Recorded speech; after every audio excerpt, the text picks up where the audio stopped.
All right, today we're going to dive into a pretty incredible masterclass in crisis leadership. And what's wild is that it's drawn from a historical account that's thousands of years old, but you're going to see it is so relevant to the challenges leaders are facing right now. Let's get right into it. Okay, just imagine this for a second. You're a leader, you're at the top of your game, leading with total integrity, and then bam, you get hit with a false accusation that threatens to destroy absolutely everything. The pressure's immense, right? So what's your move? Do you lash out and fight, or do you kind of shrink back and just hope it all blows over? It's a high-stakes question every single leader dreads. Well, the person at the center of our case study today, the Apostle Paul, he found himself in exactly this spot. We're talking unjustly imprisoned, tangled up in a corrupt political and legal system with his life and his entire mission on the line. His response is nothing short of a powerful masterclass in leadership. So, how did he pull it off? We're going to break this whole thing down into 3 parts. And first up is what we're calling the inner stance. Because let's be real, before you can act effectively, you have to think correctly. It all, and I mean all of it, starts with your mindset. You know, when we're faced with injustice, most of us tend to fall into one of 2 traps. On one side, you've got passive acceptance. You just take it, which, well, it just makes you look weak and lets the injustice win. Then, on the other side, you have aggressive retaliation. You lash out, you start slinging mud. And yeah, that might feel good for a hot second, but at the end of the day, it just destroys your credibility. Paul just refused to get caught in that trap. He actually modeled this powerful third way: assertive truth-telling. Now, this isn't about being the loudest person in the room, not at all. It's about being the clearest, the calmest, and the most unshakably factual one. He managed to stand bold without ever becoming bitter.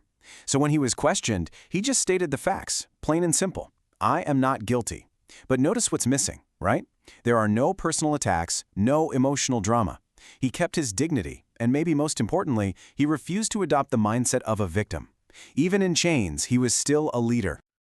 So, fast forward to today, and psychologists actually have a name for the mental engine driving this strategy.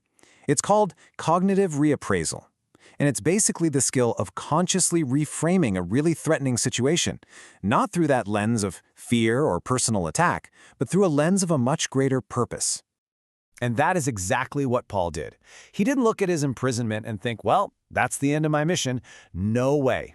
Instead, he reframed it. He saw it as a totally unique opportunity to advance that mission, just in a new and unexpected arena. His focus completely shifted from how do I clear my name to how do I serve my purpose. And this is how he totally secured the narrative, both for himself and for everyone watching. By seeing this whole trial as a chance for kingdom advancement, he gave it meaning. He methodically documented the facts, and crucially, he separated his own identity from what other people were saying about him, trusting that the only verdict that truly mattered rested with a higher power. Okay, so you've got this rock-solid inner stance. But then what? How did Paul actually act? Well, that brings us to our second section, strategic engagement. And this is all about taking decisive action, not against the system, but working within the system. And the whole thing really pivots on this one absolutely masterful strategic move. When he was backed into a corner and he's facing this completely biased trial, Paul played his trump card. See, as a Roman citizen, he had a legal right, and he used it, declaring, "I appeal to Caesar." Now that single move, it wasn't just a random gamble. It was built on 3 really smart strategic pillars. First, leveraging his legal rights. Second, showing respect for the offices of authority, even when he knew the people in them were totally flawed. And third, constantly building alliances along the way. Let's be clear about something.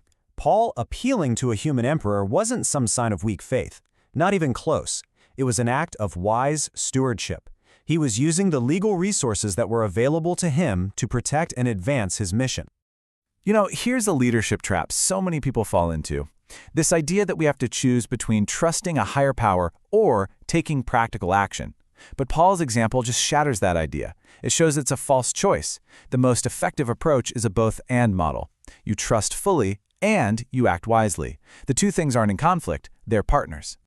Paul also showed this incredible level of nuance. So he's facing a corrupt official, but he still addresses the office with respect. He honored the legal system even while he was using its own rules to challenge its injustices. He understood something really key. You can often create way more change from within a flawed system than by just trying to burn it down from the outside. And finally, the guy was a master at building alliances. I mean, he found common ground with Roman officials, with different factions of Jewish leaders, basically anyone who could help him advance his cause. And he did all of this without ever once compromising on his core, non-negotiable convictions. It's just a masterclass in being strategic without selling out.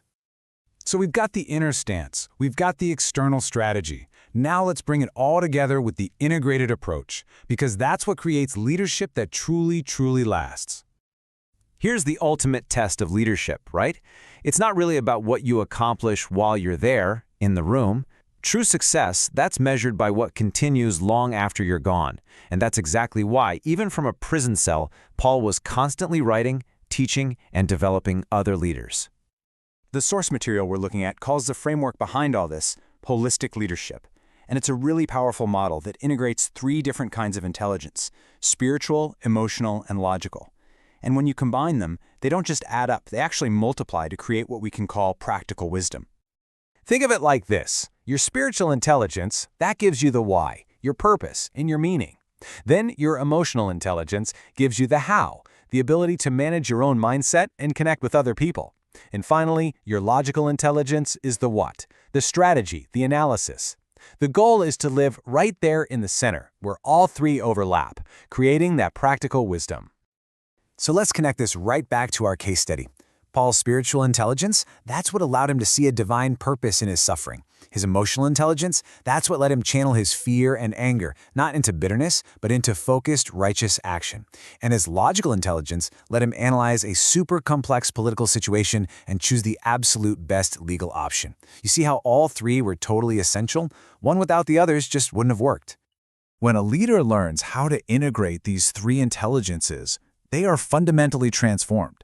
They stop being a victim of their circumstances, and they become a resilient, mission-driven agent, somebody who is capable of finding purpose and opportunity in even the most unjust situations. And that really leaves us with a final question to think about.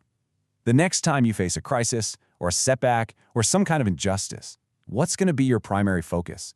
Is it going to be your own personal vindication, or is it going to be your larger mission? Paul's example really challenges us to always choose the mission.